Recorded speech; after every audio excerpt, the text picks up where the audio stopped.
are you comfortable, I mean, loosely, not fully technically, but loosely sharing the beginning points of Shri Vidya Upasana, just for more context? Like, of course, a guru has to guide you through it. Without initiation, nothing happens in Shri Vidya. Someone has to initiate you.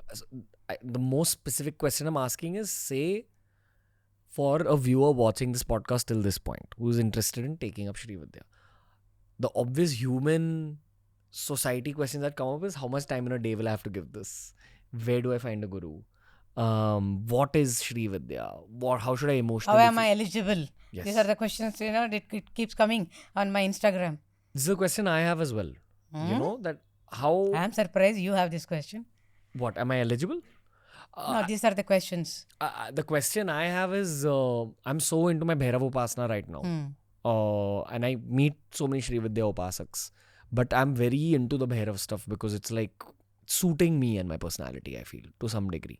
You have so much of energy pent up in you. You have to release it, no? Bhairava is the right choice for you. Yeah? That's how you look at it? Okay. Something more also. Okay. So Shri Vidya, maybe people would be disappointed to listen to me because I don't give traditional, conventional answers. Because my guru did not train me up in Shri Vidya in that way. Because in many podcasts on Shri Vidya, what you have done, I have also watched some of them, not fully, here and there, just to get the feeling of what it is, what the other person is trying to tell about Shri Vidya and all that. The approach that Guru gave to me was totally universal and not a conventional one. See, if you want to take up a yoga practice, Ashtanga yoga, scriptures say that you have to start with yama, niyama, and then only you can come to asana. Tell me how many people teach or people who are ready to learn yamas and niyamas first and then come to the asana? No. Now the mind is hybrid variety. It wants to just pick up like this. As you said, how much time I will have to invest on this, that will be the very first question. They want to bargain even with the divinity. Bargaining is there deep within us. Yeah. Because of why this bargaining? There is so much of imperfection in us that sitting here at this point of time, I'm not able to grasp what that perfection is. So I look for shortcuts. So Swami Rama says, Shri Vidya is the shortest of all the cuts. And the way he talks about Shri Vidya, so far I have not heard anybody on YouTube's. Something very revolutionary. Something very out of the world. And it just appeals to you. And talking about, you have done so many episodes on this Tantra, on Kaula, and then Mishra, and then Samayachara, and all that, So I was curious what Swami Rama has got to say about it. So I was flipping through his book, Royal Path. In that, in the last chapter, he has discussed about Tantra. And in that, 2 pages on Shri Vidya. And he said there are 3 schools of Tantra. I'm repeating what he's saying. That is Kaula, Mishra, and then Samayachara. Whatever the practices these 3 Tantras have propagated, ultimately, they are talking about different states of consciousness. That is, that you are. Can it be simplified further? Not. If you ask a traditional person who is brought up in this kind of a thing, he wouldn't give this kind of an explanation at all. It means that if somebody can talk like that as the ultimate, he must have mastered all these elements that he is able to see that, perceive, that perception I'm talking about. Talking about Dasha Mahavidyas, you have so many episodes. I was not really interested in Dasha Mahavidyas, but once I happened to ask my guru, now that I have completed, after I completed my curriculum in Shri Vidya, That is Lalita Tripura Sundari. And she is the third one in the Dasha Mahavidya sequence. So I asked him, now that you say that this mantra initiation thing is all over, now you have to just practice on your own. Gurugale, does it mean that, can I think of getting into other Mahavidyas among the Mahavidyas? Very simple answer he gave. It's your call.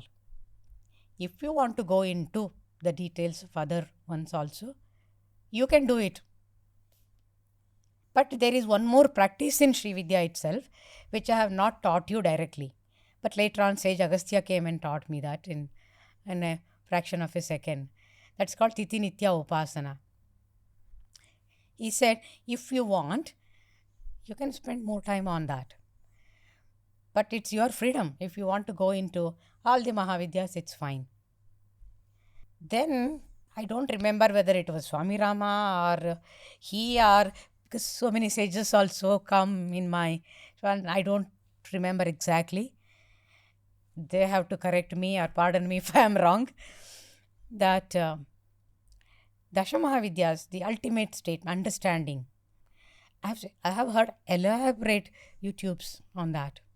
Some of them are very interesting and impressive and more of facts and figures. But Swami Rama says, you don't need to learn many things in life. But definitely, you need to practice what you have learned. I believe in that. So I was very reluctant about, but still that question was there, why these so many 10 Vidyas? Then the answer is, I don't know who gave it to me. They are all, Dasha Mahavidyas are different states of consciousness again.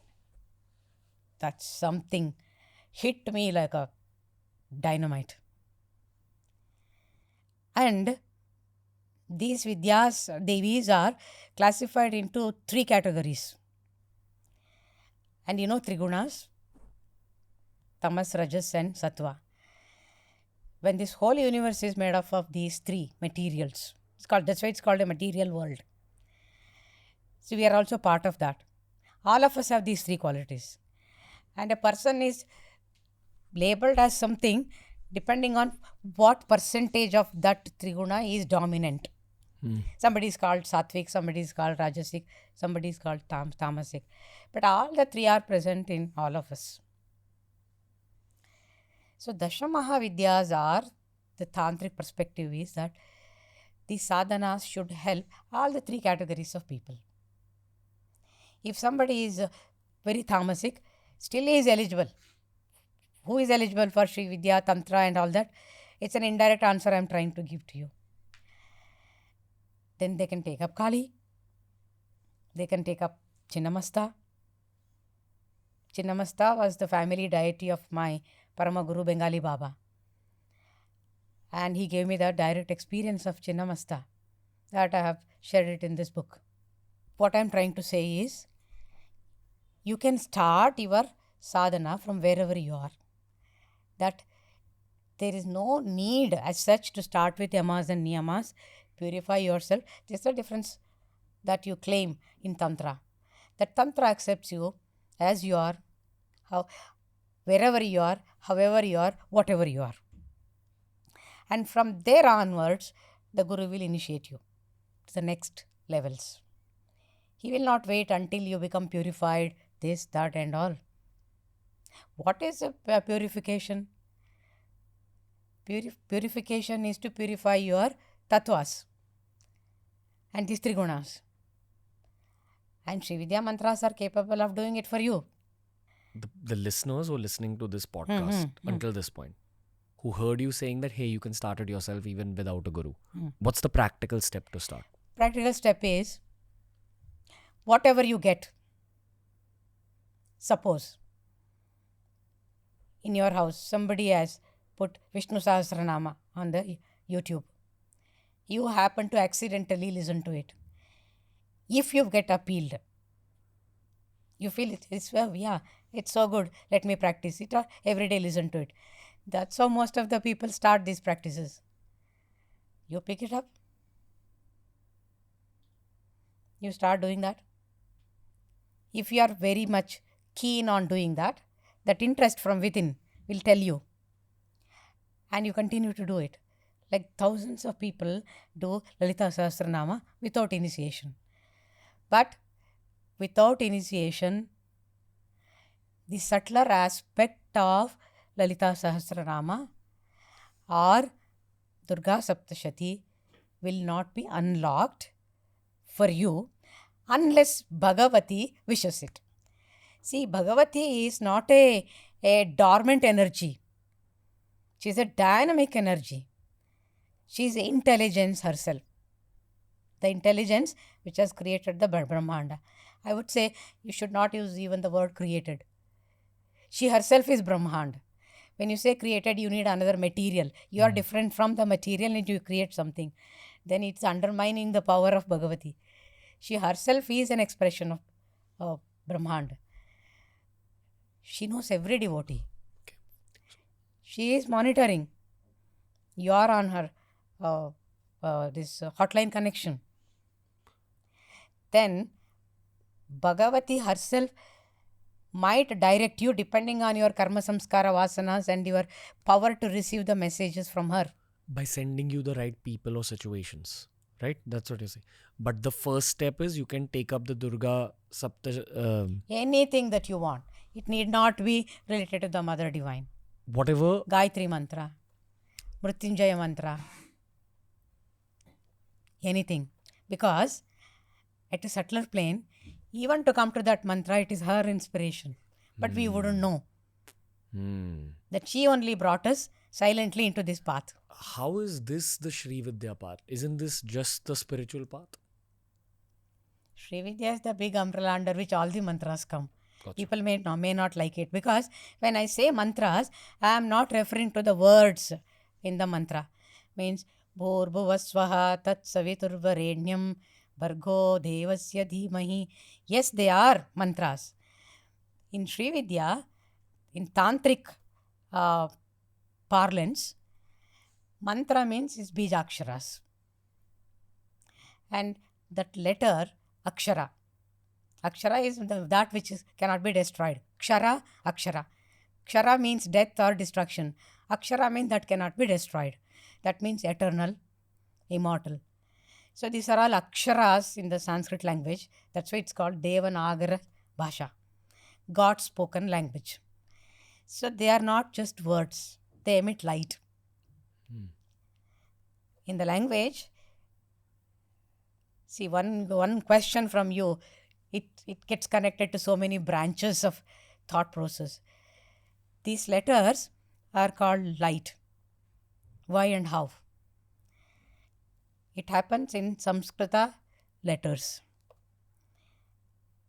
If you ask me, doesn't it happen in other languages?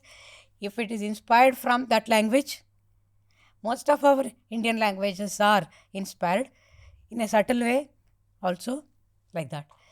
Even if it is English, for that matter, ultimately they are all sound vibrations. But in Samskrita, so much has work gone in since our ancient time that we are able to relate with in a very better way, I would say. Easier way. So I'm taking this example. Otherwise, any language is fine. So when these letters are in Samskrita, they have two branches, sections. One is called Swaras, the other called Vyanjanas. And further it is divided into sibilants and semi-vowels and all. That's all technical part. But people know that Swaras and Vyanjanas, right? Swaras are 16 letters. A, I, U, Ammaha. For us, they are just letters. But they are mantras in Tantra. How does it become a mantra? Technically, strictly speaking, when Anuswara it is called. Anuswara is added to any letter, that becomes a mantra. Why it is called a mantra? When you add that, it gets the vibratory pattern which is similar, I wouldn't say the same, which is similar to the vibration of the Brahmanda. Resonance. So when you do this japa, this vibration that you are creating within yourself through your nadis and chakras, and then the Sahasrara chakra and all that. They're all the energy points emitting light constantly Missiles. and receiving light also. They have both capacity. Missiles and radars. I don't know much about that. Yeah, it appeals to the modern mind. So, right, no problem. Expressions keep altering. So when these are the letters becoming mantras, then any scripture is full of mantras because of those vibratory patterns. So you don't have to know that this is a particular mantra, I am doing like this and like that. Not necessary. Without also, they are light. But vibration is lesser. Okay. That's why in India, in ancient times, always good names were kept to their children. So that in that pretext, they would keep calling the name of the child, and that vibratory pattern keeps developing in the body at a subtle plane. It's a very big science. So where are we now? So up the ladder. You just gave out some positive radioactive substances on this podcast. My body is vibrating. This is what is needed to come out to the audiences, right? Like you gave the beginning steps. Let them take up anything in a very innocent way. I don't want anyone to approach divinity in fear. These do's and don'ts, I don't agree with. If you enjoyed today's clip, make sure you check out these curated playlists that we've made especially for you related to the subject that was spoken about in this clip.